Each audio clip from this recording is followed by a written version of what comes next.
ఓం నమో భగవతే వాసుదేవాయ. ఓం నమో భగవతే వాసుదేవాయ. ఓం నమో భగవతే వాసుదేవాయ.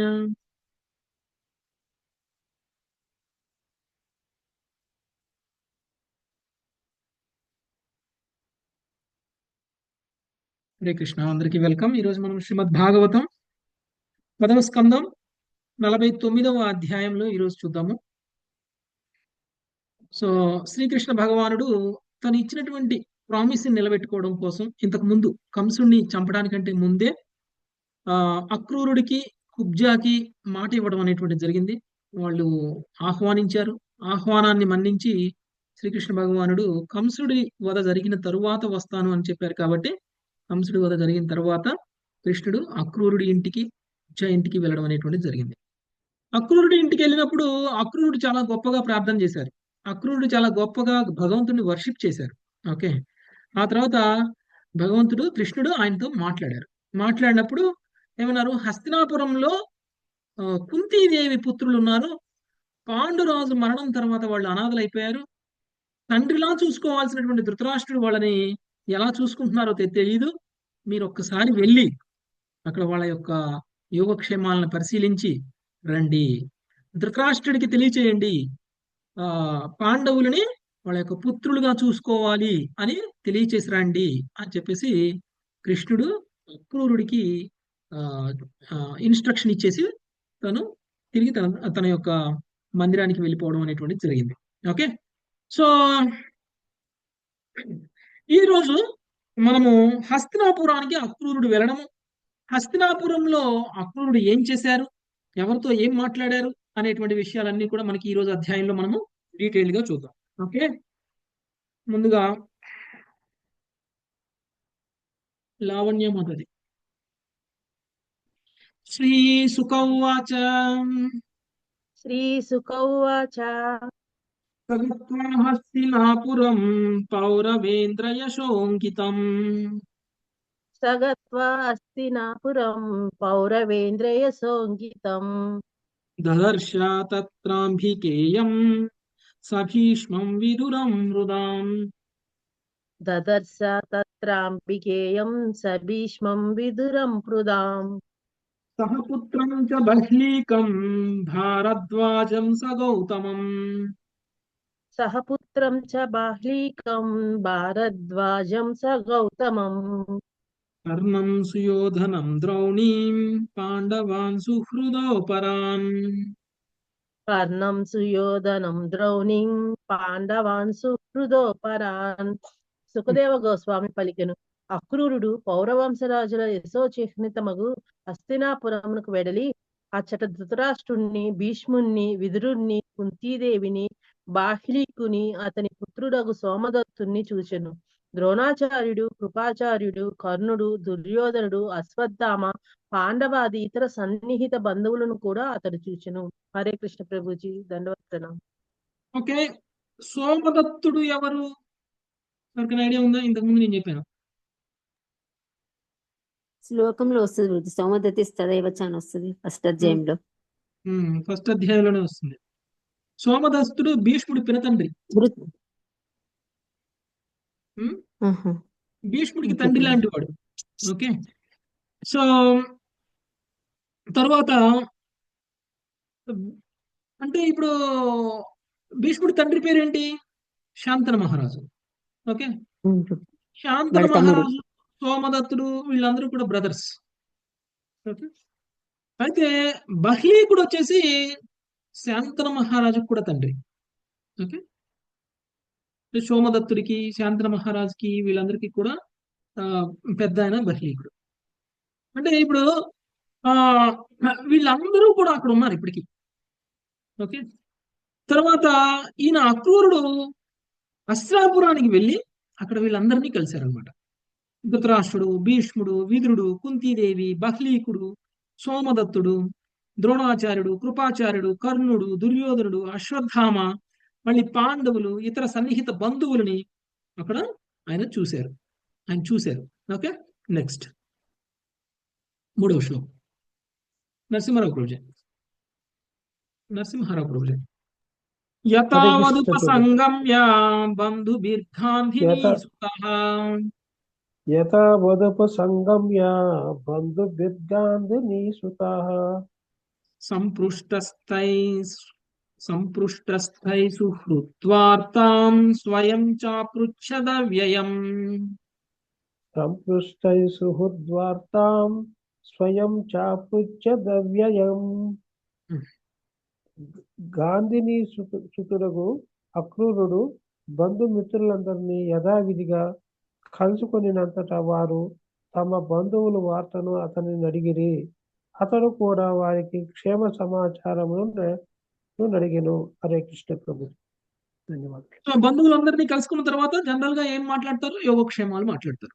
ఓకే, సో వాళ్ళందరి యొక్క క్షేమ సమాచారాలను మొత్తం కూడా అడిగి తెలుసుకోవడం అనేటువంటిది జరిగింది. కలిసినటువంటి బంధువులందరూ, వీళ్ళందరూ బంధువులే. ఓకే, పాండవుల వంశంలో ఉన్న వాళ్ళందరూ కూడా బంధువులే. నెక్స్ట్ సుజాత మాత చెప్పండి. ఉవాస కతి చిన్మాసాం రాజ్ఞో వృత్త వివిత్సయా. ఉవాస కతి చిన్మాసాన్ రాజ్ఞో వృత్త వినిస్తయా. దుష్ప్రజస్యాల్పసారస్య కాలఛందానువర్తినః. దుష్టజల్వాసారస్యాం కలఛందానువర్తినః. దుష్టపుత్రులను కలిగిన వాడు, దుష్ట సలహాదారుల అనుసరించిన వాడు, నాకు దుర్బల సంకల్పుడగు రాజు యొక్క ప్రవర్తనను పరిశీలించుటకు అతడు హస్తినాపురమునందే కొలది మాసములు సించెను. హరే కృష్ణ ప్రభు. ఓకే, హస్తినాపురంలోనే కొన్ని మాసాలు ఉన్నారు. దుష్టపుత్రులను కలిగిన వాడు, దుష్ట సలహాదారులను అనుసరించువాడు, అవు దుర్బల సంకల్పుడగు రాజు యొక్క ప్రవర్తనను పరిశీలించుడు అతడు హస్తినాపురం నందే కొలది మాసములు నివసించెను. ఎవరి గురించి మాట్లాడుతున్నారు ఇక్కడ? ధృతరాష్ట్రుడి గురించి. దుష్టపుత్రులు, దుష్ట సలహాదారులు ఉన్నారు ఆయనకి. అందుకనే ఆయన చాలా రాంగ్ గా పాలన చేస్తున్నారు. యాక్చువల్ గా రాజు అనేటువంటి వాడు ప్రజల కోసం పాలన చేయాలి, ప్రజల సంక్షేమం కోసం పాలన చేయాలి, ప్రజల అభివృద్ధి కోసం పాలన చేయాలి. అసలు నిజమైనటువంటి సంక్షేమము, నిజమైనటువంటి అభివృద్ధి ఏంటి ప్రజలకి? ఆధ్యాత్మికంగా మాతాజీ ఆధ్యాత్మికంగా పురోగమింపజేయడం ప్రభుజీ. పురోగమింపజేయాలి. ధర్మబద్ధంగా ప్రజలందరూ ఉండాలి, అధర్మయుతులు అవ్వకూడదు. ప్రజలందరూ అధర్మయుతులు అయ్యే విధంగా పాలన చేశారనుకోండి, అలాంటి రాజును దుష్టరాజు అని అంటారు. ఎందుకు? ప్రజలు ప్రభువును చూసే ఫాలో అవుతారు. ప్రభువు దుర్మార్గుడు అనుకోండి, ప్రజలు కూడా దుర్మార్గులు అయిపోతారు. ప్రభువు నీతిపరుడు అనుకోండి, ప్రజలు కూడా నీతిపరులు అవుతారు.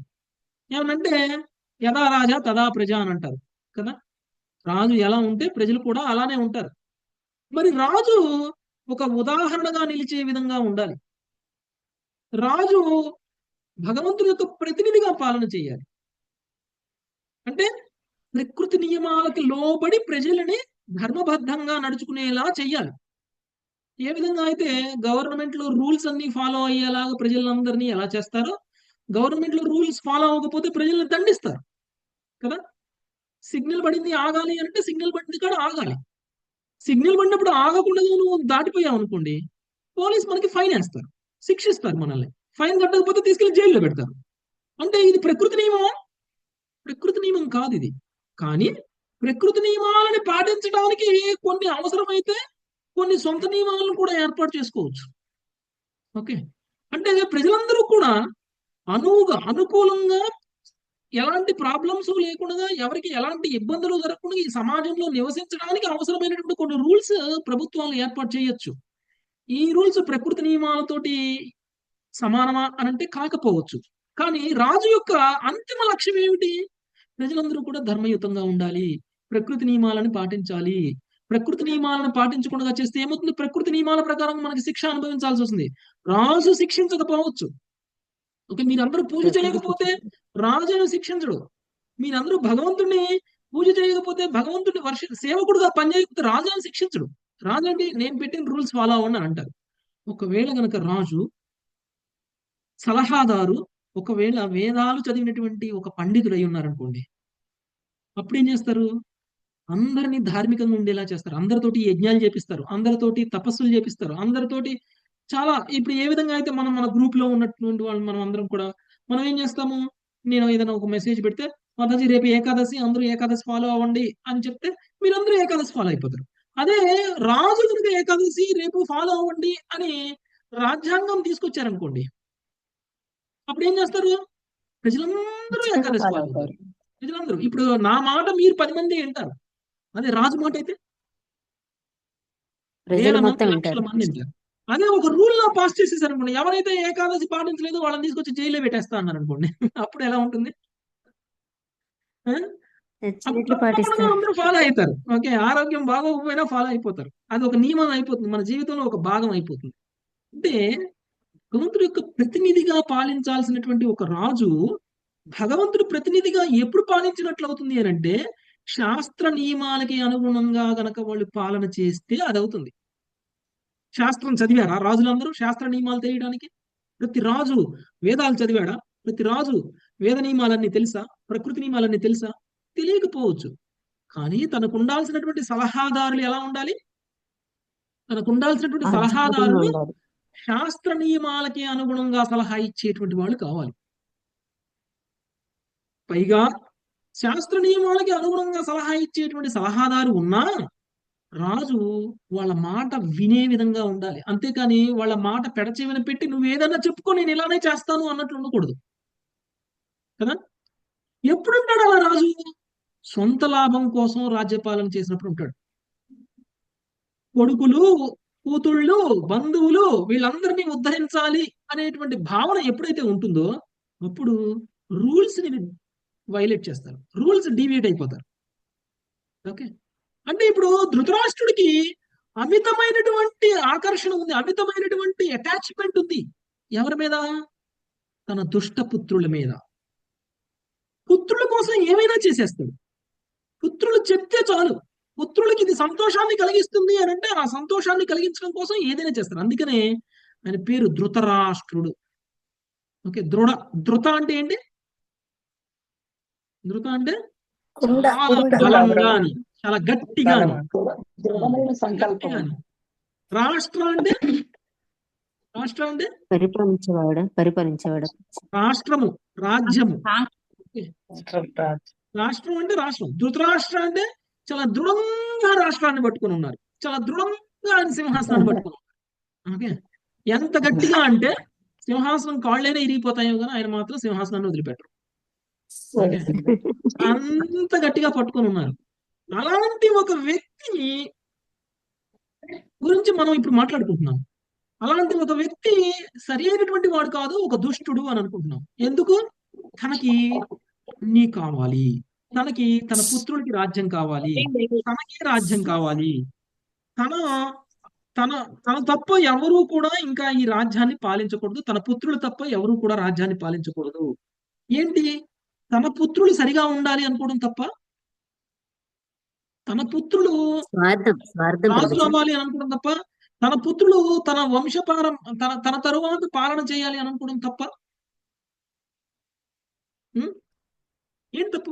ఎవరి కుటుంబంలో తల్లిదండ్రులు వాళ్ళ పిల్లలు మంచిగా ఉండాలి అని కోరుకుంటారు? మనమందరం తల్లిదండ్రులుగా తప్పు కాదు కానీ ఆయన ప్రవర్తన తప్పుగా ఉంది కాబట్టి అది తప్పయింది. ఏం తప్పు ఉంది? నాకు ఇప్పుడు మీరు తల్లిదండ్రులుగా మీ పుత్రులు చాలా గొప్ప స్థాయిలో ఉండాలి, గొప్పగా ఉండాలి అని కోరుకోవడంలో తప్పేముంది? ద్రోహం చేయకూడదు కదా ప్రభుజీ, అంత స్వార్థం పనికిరాదు కదా.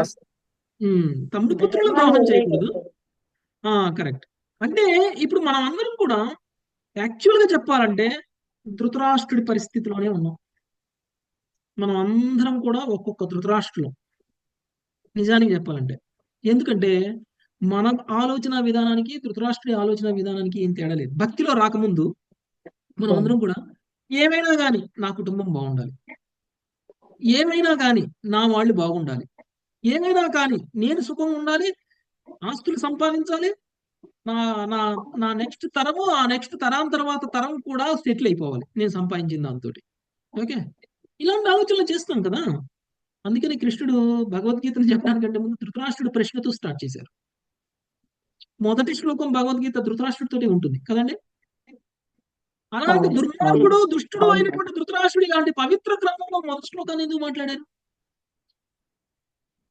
పవిత్రమైనటువంటి భగవద్గీత మనందరికీ కూడా ఎంతో విలువైనటువంటిది. అలాంటి భగవద్గీతలో మొదటి పదము కృష్ణుడు భక్తుడు మాట్లాడితే ఎంత బాగుండేది కదా. మొట్టమొదటి శ్లోకం ధృతరాష్ట్రుడితోనే స్టార్ట్ చేశారు. ఆ? అజ్ఞాని గురించి మాట్లాడారు. ఫస్ట్ అజ్ఞాని కదా ఆయన, ఆ, ధృతరాష్ట్రుడు. మన గురించి మాట్లాడారు కాబట్టి మన కోసం మాట్లాడుతున్నారు. ఇప్పుడు ధృతరాష్ట్రుడు అడిగిన ప్రశ్న గురించే మొత్తం జరిగింది ఇక్కడ. ధృతరాష్ట్రుడు మాట్లాడిన తర్వాతనే ఇది మొత్తం సంజయుడు మాట్లాడటం జరుగుతుంది, ఏంటి అన్ని చెప్పడం అదంతా జరిగింది. అంటే యాక్చువల్ గా ధృతరాష్ట్రుడిలా ఉన్న మనందరి కోసం భగవద్గీత. ఓకే, ధృతరాష్ట్రుడిలా ఉన్నటువంటి మనందరినీ ఉద్ధరించడం కోసమే భగవద్గీత. ఓకే, అంటే ప్రస్తుతము ధృతరాష్ట్రుడి పరిస్థితి ఏమిటి అని అంటే, తన పుత్రులు దుష్టులైనా సరే, తన పుత్రులకి అర్హత లేకపోయినా సరే, తన పుత్రులే రాజ్యాన్ని పాలించాలి అని కోరుకోవడం ఏదైతే ఉందో అది తప్పు. పుత్రులు గొప్పవాళ్ళు కావాలి అనుకోవడంలో తప్పులేదు. ఓకే, పుత్రులు లాయర్ అవ్వాలి, డాక్టర్ అవ్వాలి అనుకోవడంలో తప్పులేదు. కానీ దానికి సంబంధించిన ఎగ్జామ్ రాసి పాస్ అవ్వకూడదనే అవ్వాలి అని అనుకుంటే నేరం, నేను తప్పు. ఇప్పుడు డాక్టర్ రేపటి నుంచి సర్జరీ చేస్తాడు అని అంటే, ఇప్పుడు చదివాడో చదవలేదో సంబంధం లేదు, నా కొడుకు డాక్టరే.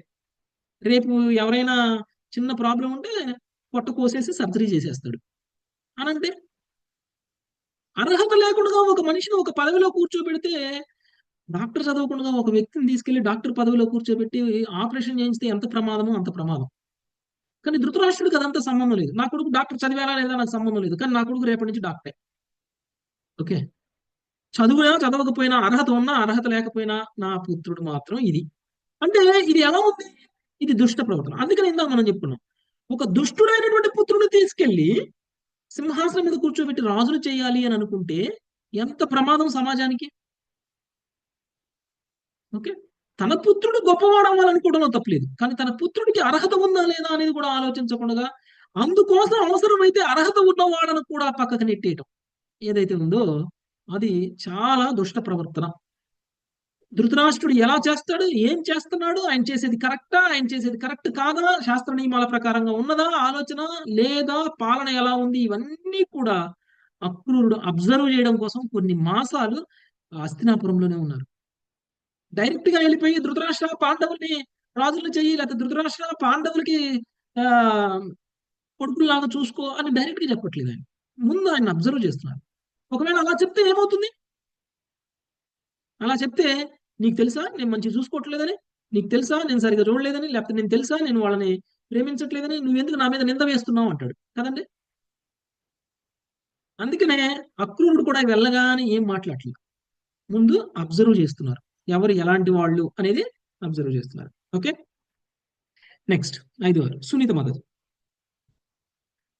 తేజవోజో బలం వీర్యం ప్రేషయాధీశ్చ సద్గుణాన్. తేజవోజో బలం వీర్యం ప్రశ్రయాదీంశ్చ సద్గుణాన్. ప్రజానురాగం పార్థేషు న సహద్భిశ్చికీర్షితం. ప్రజానురాగం పార్థేషు న సహద్భిశ్చికీర్షితం. కృతం చ ధార్తరాష్ట్రైర్యం ఘరధానాధ్యపేశలం. కృతం చ ధార్తరాష్ట్రైర్యద్గరదానాద్యపేశలం. ఆచక్యౌ సర్వమేవాస్మై పృథా విదురయేవ చ. ఆచఖ్యౌ సర్వమేవాస్మై వృథా విదురయేవ చ.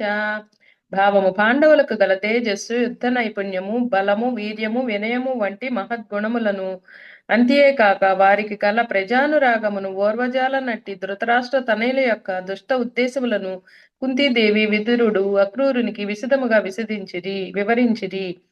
పాండవులపై విషప్రయోగము వంటి ధృతరాష్ట్రుల ఇతర కుట్రలను కూడా వారు అతనికి తెలిపిరి. హరే కృష్ణ ప్రభుజీ, ధన్యవాదాలు. ఎందుకు ఇవన్నీ కూడా ధృతరాష్ట్రుడి గురించి, తర్వాత దుష్టులైనటువంటి ధృతరాష్ట్రుడి యొక్క పుత్రులైనటువంటి కౌరవుల గురించి, వాళ్ళు చేసినటువంటి అఘాయిత్యాల గురించి, విషప్రయోగం చేయడం గురించి, తర్వాత పాండవుల యొక్క గొప్పతనం గురించి, పాండవులకి ప్రజల్లో ఉన్నటువంటి ఆదరణ గురించి, వాళ్ళ యొక్క బలం గురించి, వాళ్ళ యొక్క శౌర్యం గురించి, ఇవన్నీ కూడా అక్రూరుడికి ఎందుకు చెప్తున్నారు?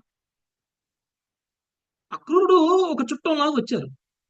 ఓకే, ఇప్పుడు మీ ఇంటికి ఎవరైనా నేను చుట్టంలాగా వచ్చాను అనుకోండి, మీ పర్సనల్ ప్రాబ్లమ్స్ అన్ని చెప్తారా నాకు? కృష్ణుడి ద్వారా అయిన రాబడ్డారు వాళ్ళకే కాబట్టి చెప్తారు ప్రభుజీ, కృష్ణుడు అయిన దూతలు వాళ్ళకే అని చెబుతారు, చెప్పారు కదా. దగ్గర అయిన వాళ్ళకే వాళ్ళైనా చెప్తారు కానీ ప్రభుజీ. ఎంత అయిన వాళ్ళైనా కానీ నా పెదనాన్న ఇలా చేశాడు, నా చిన్నాన్న ఇలా చేశాడు, వాళ్ళు ఇలా చేశారు, మా అన్న ఇలా చేశాడు, మా తమ్ముడు ఇలా చేశాడు అని వాళ్ళ గురించి నెగిటివ్ చెప్తారా మీరు అందరూ? భగవంతుడి ద్వారా భగవంతుని రాబడ్డారు ప్రతినిధి కదా కదా. భగవంతుడు ఆ, భగవంతుడి ద్వారా రాబడ్డారు. కృష్ణుడి భగవంతుడు ప్రతినిధి. చెప్పినట్టుగానే భావిస్తున్నారు. అక్రూరుడికి ఏం చెప్పినా కృష్ణుడికి చెప్పినట్లే. ఓకే, అవును. అక్రూరుడికి ఏం చెప్పినా గానీ అది కృష్ణుడికి చెప్పినట్లే. అందుకనే వాళ్ళకి అక్కడ జరిగినటువంటి అన్యాయం మొత్తం కూడా చెప్తున్నారు. అక్రూరుడికి చెప్తే అది కృష్ణుడికి తెలుస్తుంది, కృష్ణుడి రక్షణలోకి వచ్చేస్తాం మనము అని.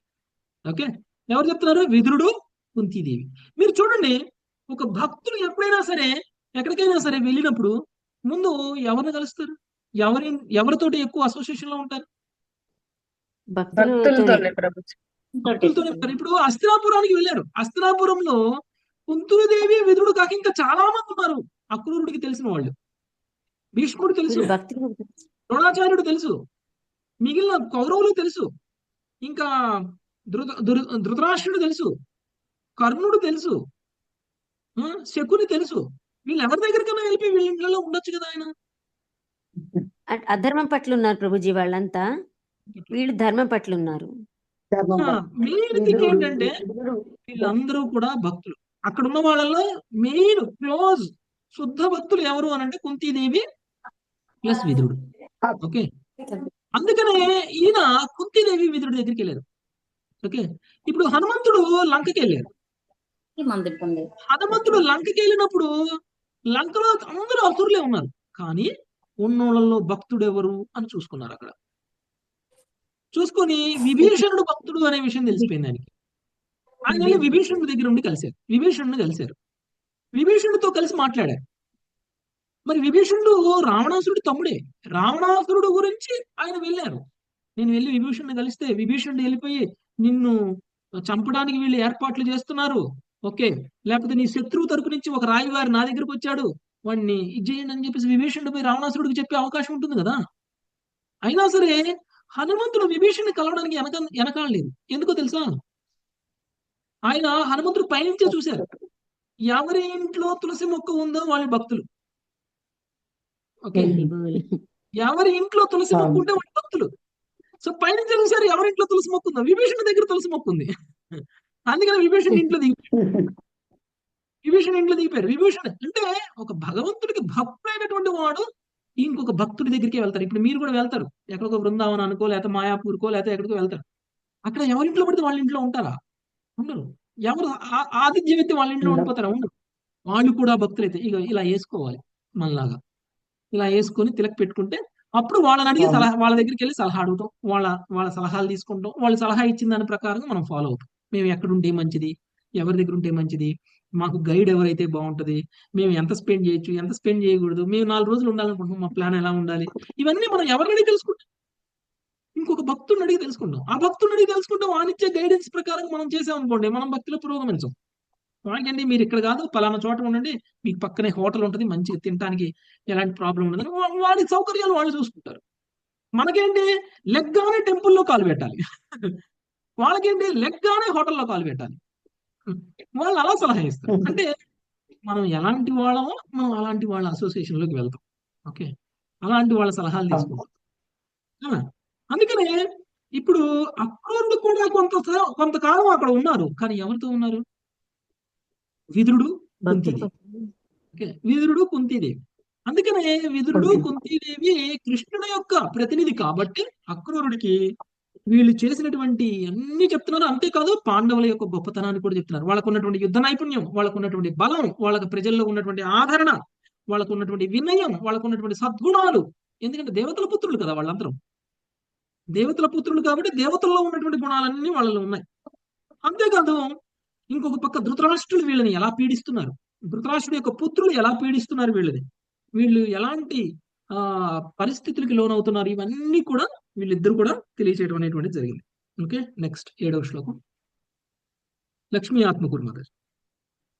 హృదాతు భ్రాతరం ప్రాప్తం అక్రూరముపసృత్యతం. వృధాతు భారం భ్రాతరం ప్రాప్త ఉపసృత్యం. ఉవాచ జన్మ నిలయం స్మరంత్యశ్రుకలేక్షణం. ఉవాచ జన్మ నిలయం స్మరంత్యా శుభలేక్షణ.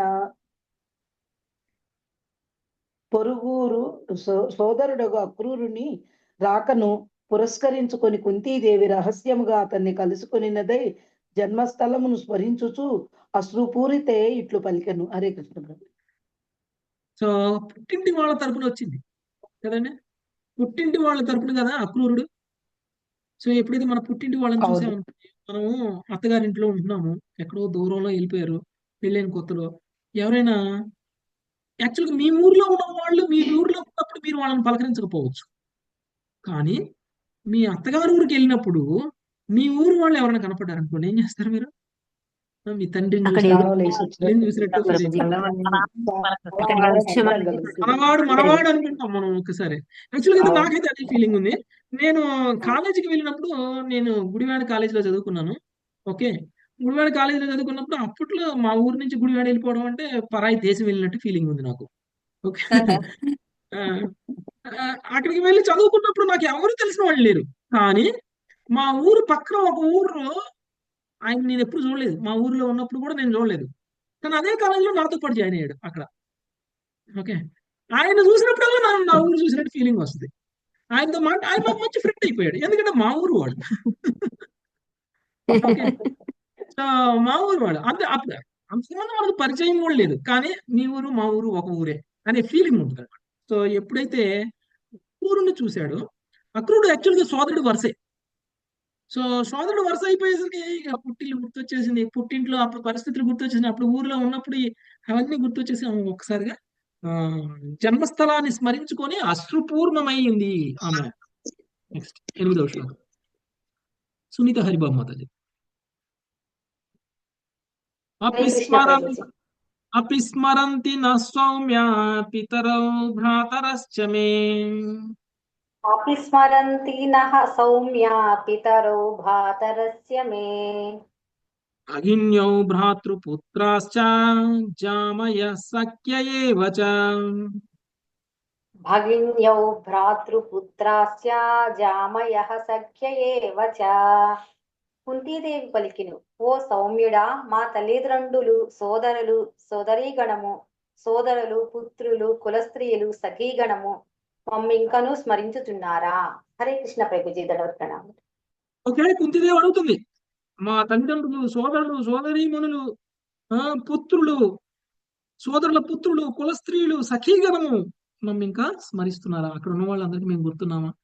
ఓకే, ఎప్పుడైనా మేము ఏదన్నా సందర్భంలో కుంతీదేవి పలానా, కుంతీదేవి ఇలా ఉండేది, కుంతీదేవి ఇలా చేసేది అని ఎప్పుడైనా మేము గుర్తొస్తామా అని అడుగుతున్నారు అనమాట. ఓకే, నెక్స్ట్ 9వ శ్లోకం. రామారావు ప్రభుజీ. భ్రాత్రేయో భగవాన్ కృష్ణ శరణ్యో భక్తవత్సల. రామారావు ప్రభుజీ అన్మ్యూట్ చేసుకోవాలి. శిరీష మాతాజీ.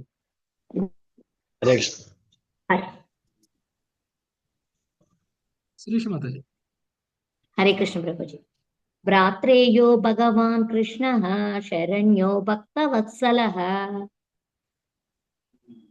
పైతృష్వశ్రేయాన్ స్మరతి రామాశ్చాంభురుహే క్షణాం. శ్రేయాన్ స్మరతి రామశ్చాంబురహే క్షణః.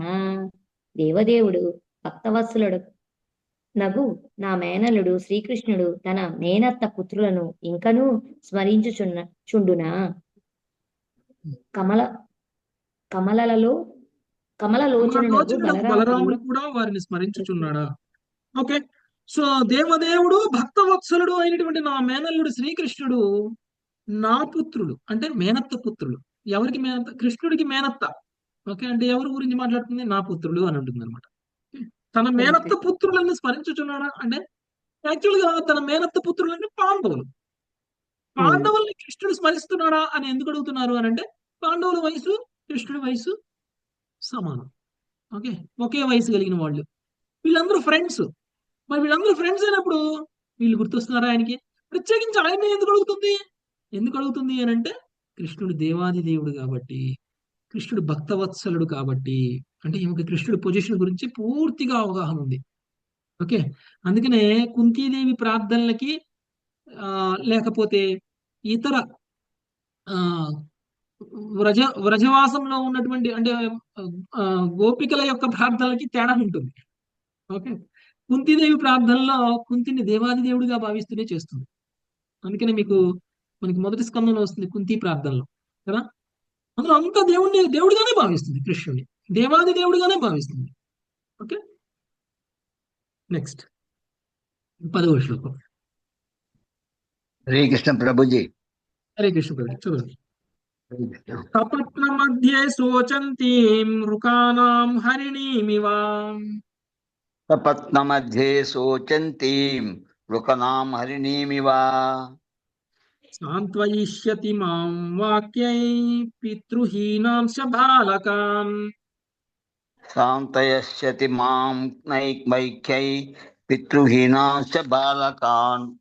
తోడేళ్ళు నడుమ నేడి వలె శత్రువుల మధ్య ఇప్పుడు దుఃఖిత అయి ఉన్న నన్ను మరియు పితృహీనులకు నా పుత్రులను శ్రీకృష్ణుడు వచ్చి తన మాటలతో ఓర్చునా. హరే కృష్ణ ప్రభుజీ. ఓదార్చున. కోడేళ్ల నడుపున లేడి వలె శత్రువుల మధ్య ఇప్పుడు దుఃఖితనై ఉన్నటువంటి నన్ను మరియు పితృహీనులకు నా పుత్రులను శ్రీకృష్ణుడు వచ్చి తన మాటలతో ఓదార్చునా. ఓకే. అయితే అంటే ఇప్పుడు ఈమె ఇప్పుడు ఆర్తురాలు. ఓకే. ఎందుకు? యాక్చువల్ గా ఈమెకి వివాహం చేసేశారు, పాండురాజుకి ఇచ్చి వివాహం చేసేశారు. కానీ యుక్త వయసులో ఉన్నప్పుడే భర్తను కోల్పోయింది. కానీ పిల్లలు ఉన్నారు. మరి పిల్లలతో కలిసి కుంతీదేవి పిల్లలకి కావాల్సినటువంటి మామూలుగా అయితే ఏవైతే ఉంటాయో వాళ్ళ అర్హత కొలది వాళ్ళు పొందాల్సినటువంటి అంటే వాళ్ళు హక్కుగా పొందాల్సింది ఏదైతే ఉంటుందో దానికోసం ఆమె పోరాటం చేయాలి. ఆమె వెళ్ళిపోయి మీకు మాకు సంబంధం లేదు అని చెప్పేసి పుట్టింటికి వెళ్ళిపోయింది అనుకోండి, భర్త చనిపోయాడు కదా అని చెప్పేసి పిల్లల పరిస్థితి ఏమైపోతుంది కదా. అందుకని పిల్లల కోసమైనా సరే శత్రువుల మధ్యలో ఉన్నది, నేను శత్రువుల మధ్యలో ఉన్నాను, తోడేళ్ళలాగా మమ్మల్నే చంపాలి అనుకుంటున్నటువంటి వ్యక్తుల మధ్యలో మేము ఉన్నాము, నా పుత్రులకి మాకు అన్యాయం చేస్తున్నటువంటి వాళ్ళ మధ్యలోనే మేము ఉన్నాము. అలాంటి మమ్మల్ని రక్షించడానికి, మమ్మల్ని ఓదార్చడానికి కృష్ణుడు వస్తాడా? కృష్ణుడు వచ్చి ఓదార్స్తాడా? కృష్ణుడి గురించి అడుగుతుంది చూసారా. అందుకని కృష్ణుడికి తెలుసు కుంతీదేవి ఆయనకి తెలియని విషయం అంటూ ఏముండదు. ఓకే. ఎక్కడ ఏం జరుగుతుంది, ఎవరికి ఎలాంటి కష్టాలు ఉన్నాయి, ఎవరికి నా అవసరం లేదు అనేటువంటి విషయం కృష్ణుడికి తెలుసు. మనమేమి గట్టిగా పిలవనవసరం లేదు. ఓకే. అందుకనే అక్రూరుణ్ణిచ్చి కుంతీదేవి దగ్గరికి పంపించాడు. కృష్ణుడే పంపించాడు. యాక్చువల్గా కృష్ణుడు పంపిస్తేనే అక్రూరుడు వచ్చాడు. ఓకే. అంటే కుంతీదేవికి కృష్ణుడు సహాయం కావాలి అని మనసులో ఉంది కాబట్టి అక్రూరుని అక్కడికి పంపించడం అనేటువంటిది జరిగింది. నెక్స్ట్ 11వ శ్లోకం. నాగలక్ష్మి మాత. కృష్ణ కృష్ణ మహాయోగీన్ విశ్వాత్మన్ విశ్వభావనాం కృష్ణ కృష్ణ మహాయోగిన్ విశ్వాత్మన్ విశ్వభావన విపన్నాం పాహి గోవింద శిశుభిశ్చావసీదతీం ప్రపన్నాం పాహి గోవింద శిశుభిశ్చావసీదతీం. కృష్ణ కృష్ణ మహాయోగి విశ్వాత్మ విశ్వభావన. ఓ గోవింద, నిన్ను ఆశ్రయించినట్టు నన్ను రక్షింపుము. నేను నా పుత్రులు దుఃఖ విహ్వరులమై ఉన్నాము. భాష్యము. శ్రీకృష్ణుడు సమస్త విశ్వమునే పోషించును కనుక నిక్కముగా నా కుటుంబమును కూడా రక్షించగలడు అని కుంతీదేవి తలచెను. ఆమె క్లేశ విహల్వమై ఉండెనని అవసీదతం అను పదమును సూచించును. ఆ విధంగా అలసినదై ఆమె నిస్సహాయంగా శ్రీకృష్ణుని ఆశ్రయించెను.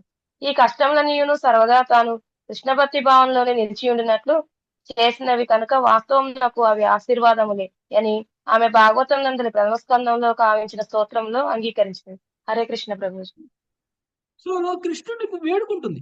విశ్వాత్మ, విశ్వభావన, గోవింద అని పిలుస్తుంది కృష్ణుడు కుంతిదేవి. అంటే ఈ విశ్వానికి మొత్తానికి కూడా అధిపతి ఎవరు? స్వయంగా కృష్ణుడే. కృష్ణుడు విశ్వభావన అంటే విశ్వం మొత్తం కూడా వ్యాపించి, విశ్వం మొత్తం కూడా పోషకుడు ఎవరు అంటే కృష్ణుడే.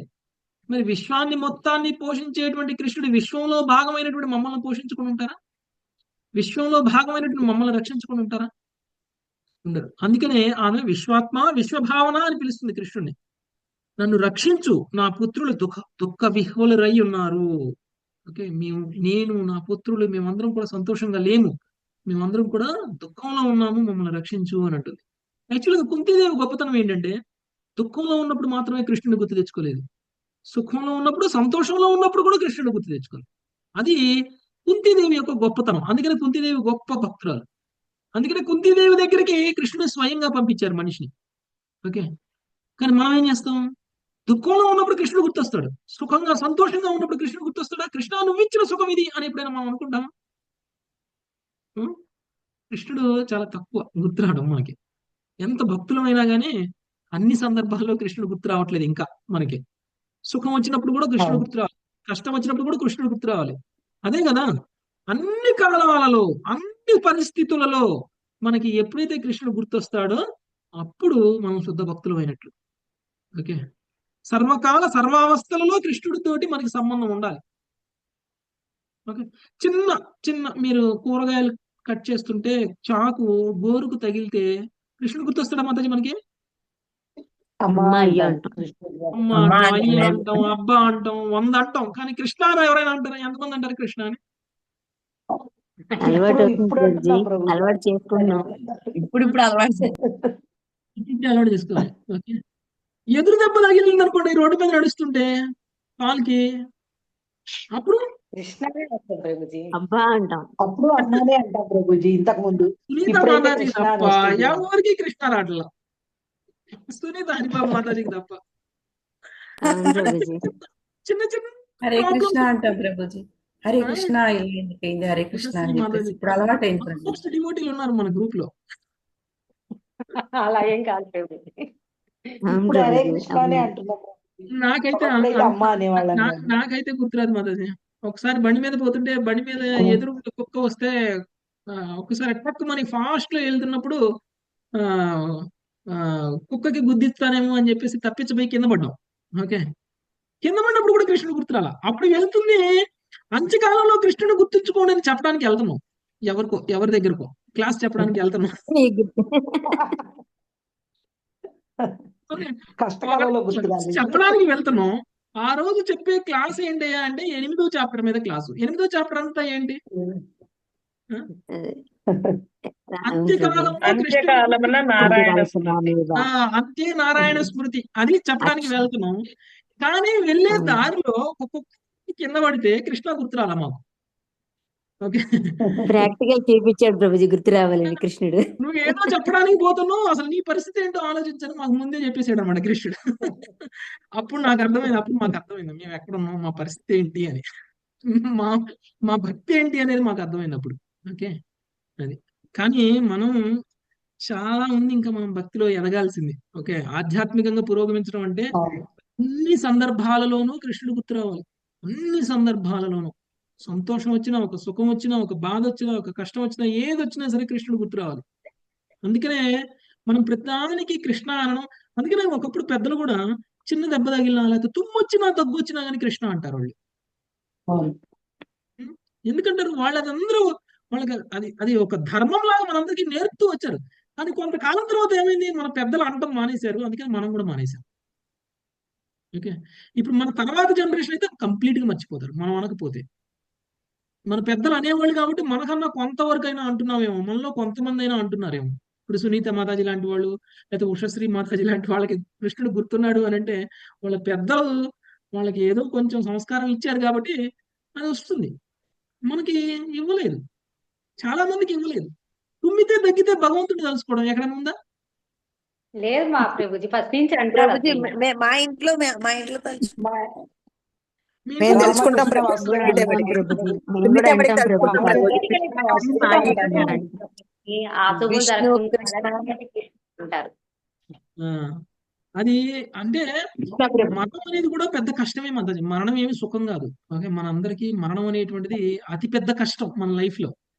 చిన్న చిన్న కష్టాలకి కృష్ణుని గుర్తు తెచ్చుకుంటే మరణం అనేటువంటి పెద్ద కష్టం వచ్చినప్పుడు తప్పకుండా కృష్ణుడు గుర్తొస్తాడు. ఓకే, సో ఆ కష్టానికి మీరు ప్రిపేర్ అవ్వాలి. అందుకని లైఫ్ అంతా మనము ప్రిపరేషన్. డెత్ టైం వచ్చేసి ఎగ్జామినేషన్. ఓకే, మరణ సమయంలో మనం ఎగ్జామ్ పాస్ అవుతాం అనమాట. కృష్ణుడు గుర్తొస్తే ఎగ్జామ్ పాస్ అయినట్టు, కృష్ణుడు గుర్తు రాకపోతే ఎగ్జామ్ ఫెయిల్ అయిపోయినట్టు. హరే కృష్ణుడు కృష్ణ గుర్తు ప్రభుజీ.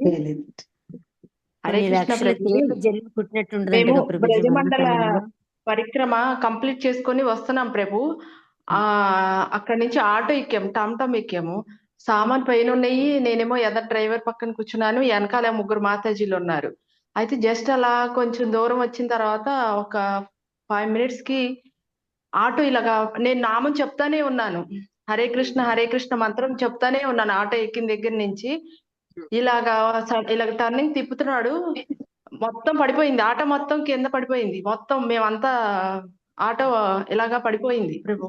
అన్నప్పుడు పైన ఆగిపోయిందా మంత్రం? సామాన్ ప్రభు అన్నప్పుడు ఆగిందా మంత్రం? ఆగలేదు, చెప్తానే ఉన్నా హరే కృష్ణ మంత్రం చెప్తానే ఉన్నాను.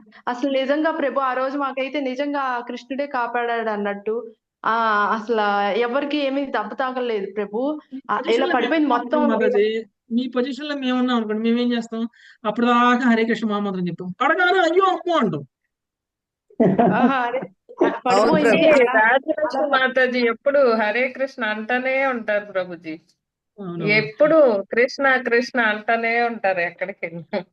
ఒక అలవాటు. మనం అందరం. ఓకే, ఆమెలా మీ అదృష్టం, రాజలక్ష్మి మాతాజీ అసోసియేషన్ మీకు దొరికింది. ఓకే, ఒకే అపార్ట్మెంట్ లో ఉంటారు. మాకు అలాంటి భక్తుల అసోసియేషన్ లేదు. అంత లేదు ప్రభు. ఆ రోజు నిజంగా ప్రభు అసలు అలా పడిపోయి వెంటనే ఇలా పడిపోయి ఆటో మొత్తం సామాన్ అంతా పక్కకు పడిపోయింది, ఆటో పడిపోయింది. ఎవరికి దెబ్బ తగల, డ్రైవర్ కి కొంచెం చిన్న దెబ్బ తగిలింది. వెంటనే ఇంకా చుట్టుపక్కల ఉన్న వాళ్ళు వచ్చి ఆటో లేపారనమాట. వెంటనే ఇంకొక ఆటో మాతాజీ వెంటనే విత్ ఇన్ సెకండ్స్ లో ఇంకో మాతాజీ లేసి ఇంకొక ఆటో పిలిచారు. పిలిస్తే గబగబా ఆటో ఎక్కి వెళ్ళాము. ఆ ఆటో అతనేమో ఎక్కించుకున్నాక ఇలాగా అప్స్ డౌన్స్ తీసుకెళ్తున్నాడు. బాబు మాకేమో పడిపోతామని భయం వేస్తుంది అంటే అంటున్నాడు, మీకు రాధారాణి మీద నిజంగా మీకు నమ్మకం లేదు అని అంటున్నాడు అతను. ఇంకా అప్పటి నుంచి మొదలుకొని రాధే అని ఇంకా వెళ్ళిన దాకా రాధే అంటానే ఉన్నాం. అలాగా తిప్పుతున్నాడు, లేపుతున్నాడు. అయ్యా బాబు మేము భయపడుతున్నాం అయ్యా అంటే, అసలు మీకు రాధారాణి మీద నమ్మకం లేదంటాడు అతనేమో. అసలు అలాగ అవ్వదు ఆటో అని అంటాడు ప్రభు. ఆ రోజు మాత్రం నిజంగా ఆటో ఇంకా 1/2 గంట ఉందనంగా రైల్వే స్టేషన్ కి వెళ్ళాము. ఆ రోజు ట్రైన్ లేట్ అయింది కాబట్టి ట్రైన్ దొరికింది.